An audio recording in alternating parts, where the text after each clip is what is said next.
Shalom Aleichem, my dear friends. Tonight is a great night. It's the night of the Hilula of Lag BaOmer, the Hilula of Rabbi Shimon bar Yochai. And to have some kind of merit that will emanate from our knowledge of this giant that we have in the history of the Jewish people, by the name of Rabbi Shimon bar Yochai, I would like to say a few words. This way, when we celebrate tonight, we shall know what is it that we are doing. Usually, every year, tonight is a great night in the mountain of Meron, near Tzfat, in the land of Israel. And everywhere in the world, they light fire and dance and sing. This year, unfortunately, because of the calamity of Corona, we are not allowed to go to the mountain of Meron. Usually, approximately 500,000 people, they climb that mountain to go and attend the great joy of being near the grave of Rabbi Shimon bar Yochai and his son Rabbi Elazar. This year we cannot. So everyone in his home should light a candle, number one, for Rabbi Shimon bar Yochai, and then you light a candle for his son Rabbi Elazar, and you light a candle for Rabbi Meir Ba'al HaNes, that we discussed his history a few days ago, and other tzaddikim. There are some people who light over 100 candles tonight. Oh, that's nice to see. But one thing is not to be forgotten, to light a candle and to say this is in memory and in honor of the great Rabbi Shimon bar Yochai. Every Friday night, good Jews, before they recite the Kiddush, they say the song, they sing the song, Bar Yochai, Nimshachta Ashrecha, That's a good song which represents the secrets of Kabbalah as the world has learned throughout the generations from the teachings of Rabbi Shimon bar Yochai. That song was written by Rabbi Shimon Lavi. Anyway, who is Rabbi Shimon bar Yochai? Rabbi Shimon bar Yochai was one of the greatest sages of the Mishnah.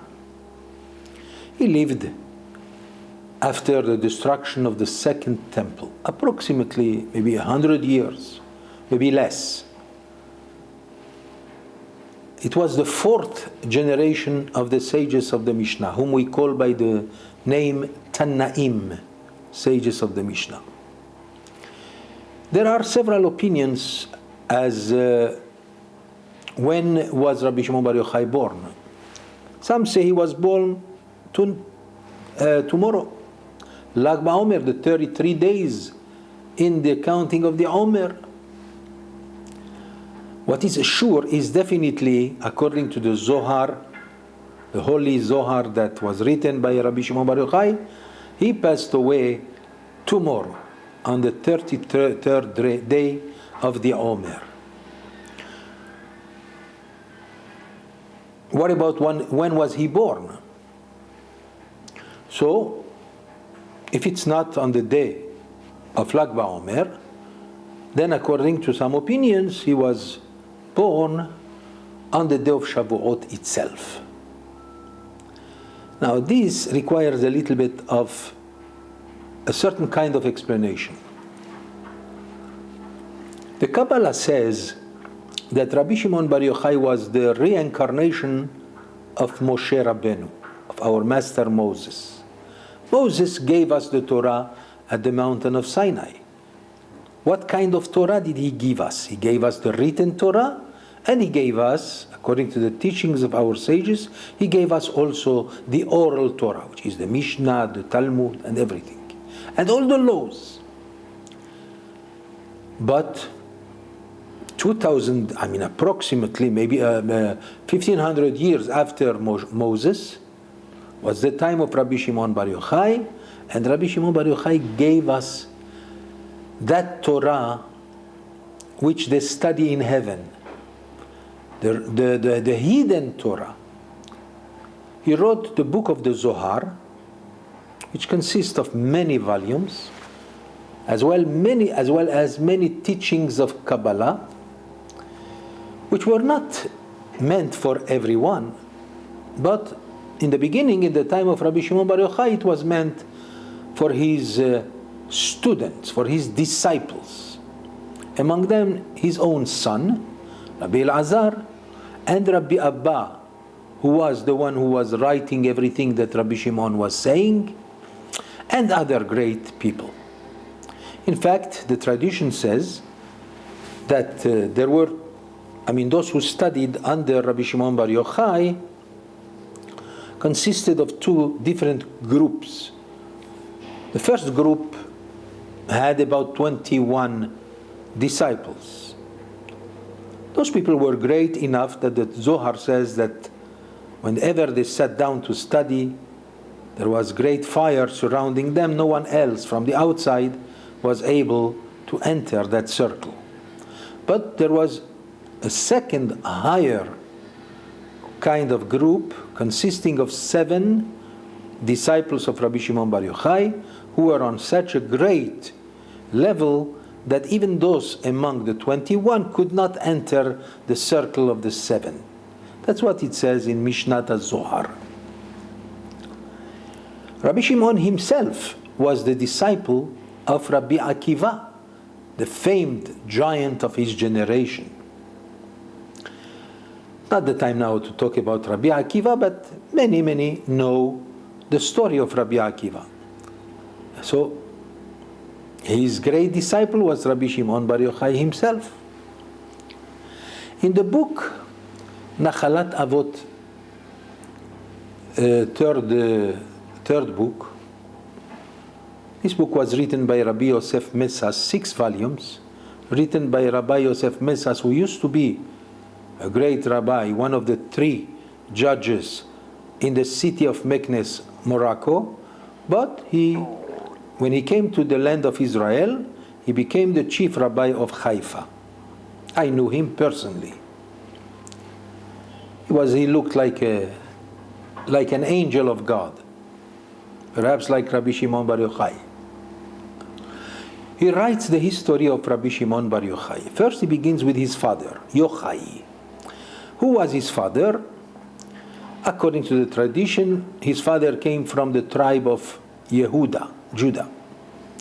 Migdolei Ador, Yochai himself was one of the greatest men of his generation. He was a rich man, he was a very honored person, and he was close to the royalty. The wife of Yochai, of course, the mother of Rabbi Shimon Bar Yochai, her name was Sarah. She was the mother of Rabbi Shimon Bar Yochai. She came from a long line of princes, as beginning from Hillel Hazaken, the old Hillel, the first Hillel, and she came from his line. Now, unfortunately, Sarah, the wife of Yochai, did not bear any children. She was barren for such a long time that her husband, even though he loved her, but bound by the law that says that after 10 years, if there are no children, then there must be a certain kind of separation, Girushin. So Yochai thought about it. Somehow, his wife understood that he wants a divorce. But he did not propose yet.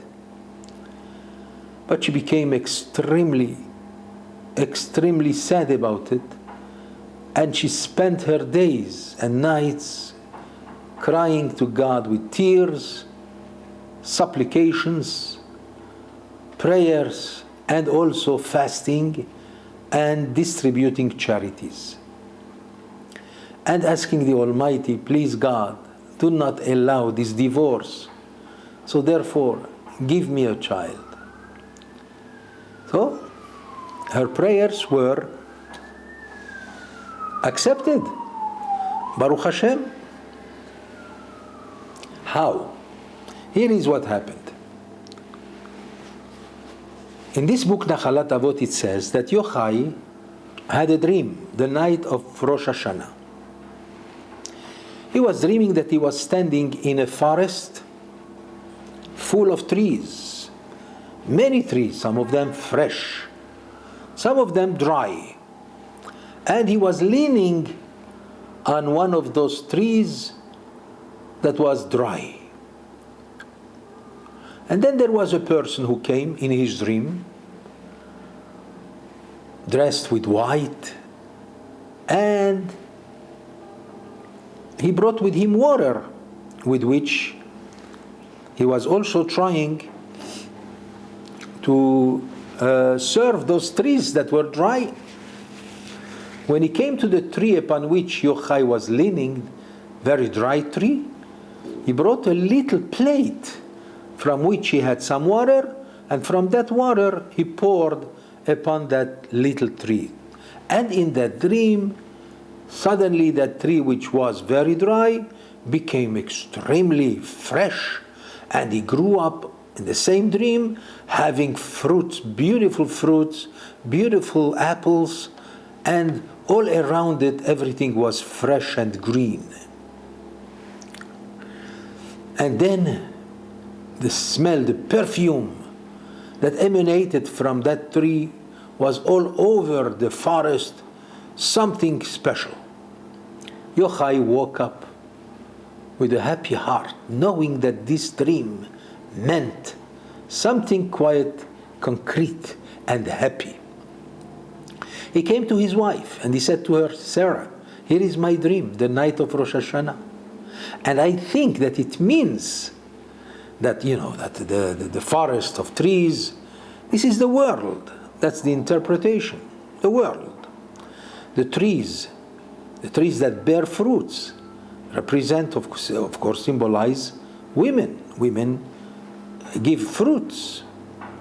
And the trees that were dry represent the women that cannot bring any child. So what does it mean? So he told her about the little plate, and then how his dry, the tree upon which he was leaning, that was very dry, it became a beautiful tree. What does it mean? Is that mean, perhaps, he says to his wife, that God wants to give them a boy, a child? His wife Sarah, said to him, my beautiful husband, let me go to your teacher, the holy Rabbi Akiva. I will tell him this dream, and he will probably give me the proper interpretation. Immediately after Rosh Hashanah, husband and wife, Yochai and his wife, went to Rabbi Akiva, and they told him the dream.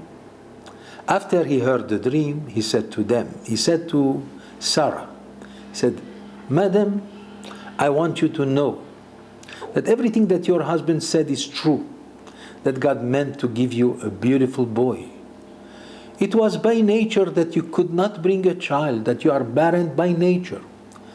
But because of your supplications and your prayers and your tears, God reversed your nature from being unable to being able to have a child. Let me tell you that God is going to give you a boy by which you will see that the world will become enlightened because of him. They left Rabbi Akiva with a heart uplifted and happy. He even promised them that this year, they shall have the child. Indeed, after 9 months she became pregnant, and after 9 months she gave birth to a beautiful boy on the day of Shavuot. That's the holiday of Shavuot. And immediately, as soon as the baby came out, the house filled up with light and with tremendous glory. And everyone that saw that, he saw that there is a great blessing that emanated from this child who is bound in the future to bring a great light upon the people of Israel. The child was named Shimon, because Shimon comes from the verb lishmoa, listen, because God listened to the prayers of Sarah. So he was given the name Shimon. Shimon grew up when he was of the age of 5 years old. They brought him to the yeshiva of Rabban Gamliel in Yerushalayim. That's where he started to study Torah. His genius became evident already among everyone, because even his teachers were amazed to hear the beautiful and very smart things that came out from the mouth of this child. His great teachers were Rabbi Yoshua ben Hanania, very great sage, Rabbi Tarfon, and of course Rabbi Akiva, as we said before. The man grew up and he became a great Talmid Chacham, who had his own opinions. And now let me bring you the continuation of this story from the Talmud in Masechet Shabbat on page 33, Lamed Gimal, exactly like Lag Ba'omer, Lamed 33 days of the Omer. This way you can remember the page. And that's where it says, and Rabbi Shimon was already a known sage, one of the greatest sages of the generation. One day, him and his colleagues, who were Rabbi Yehuda, that's Rabbi Yehuda bar Rabbi Ilai, and Rabbi Yossi. Those three rabbis gathered in a place and they sat down to discuss what's going on in the world and to discuss also the deeds of the Roman authority and their deeds. What do they mean? Rabbi Yehuda bar Rabbi Ilai, to distinguish him from Rabbi Yehuda Nasi, of course. That's Rabbi Yehuda bar Rabbi Ilai. He became a very important man because he is known as Rosh HaMdabrim Bechol Makom, the first one to speak in every occasion, and we'll tell you why. Rabbi Yehuda was the first one who started to speak, and he spoke very greatly about the deeds of Rome, saying that all they do, they build bridges and streets, and they make Jerusalem beautiful. And he said many, many good praises about them. Rabbi Yossi, he heard everything, but he didn't say his opinion. Nothing bad, nothing good. Rabbi Shimon was a fiery nature. He said, no. Everything that Rome does is for its own benefit, and especially that it brings with it her civilization that is so terrible for the sanctity of the Jewish people, having to do with all kinds of contaminations. And the words of those three rabbis were heard by the one who was serving them, known as Yehuda ben Gerim, somebody by the name Yehuda, the son of converts.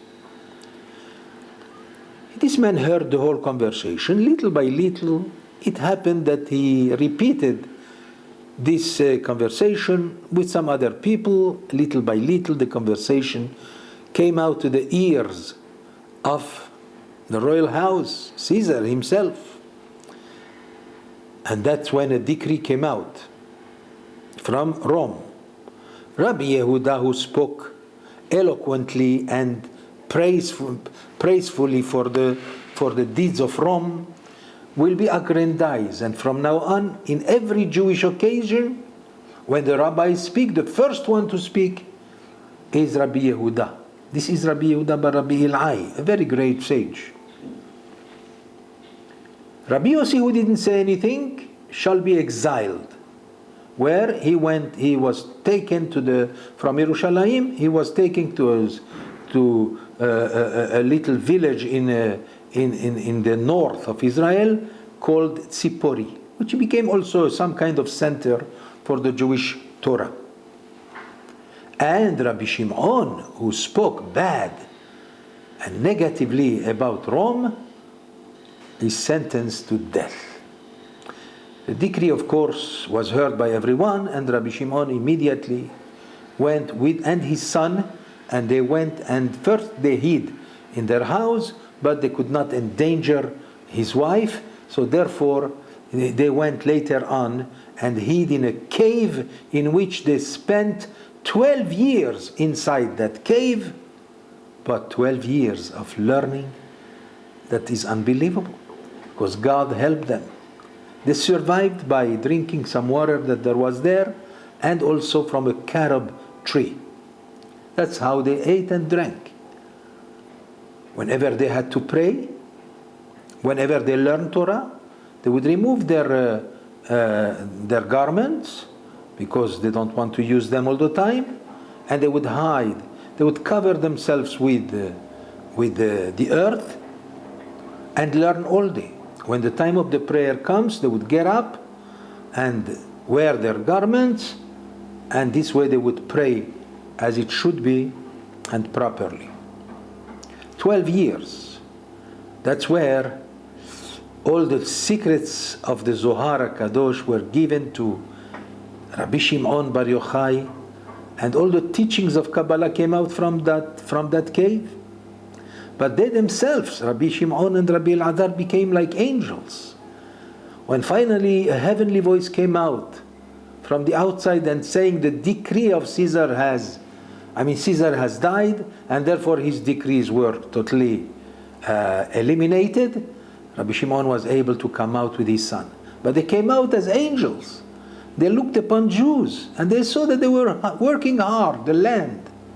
And they said, if they work so hard all day, when are they going to learn Torah?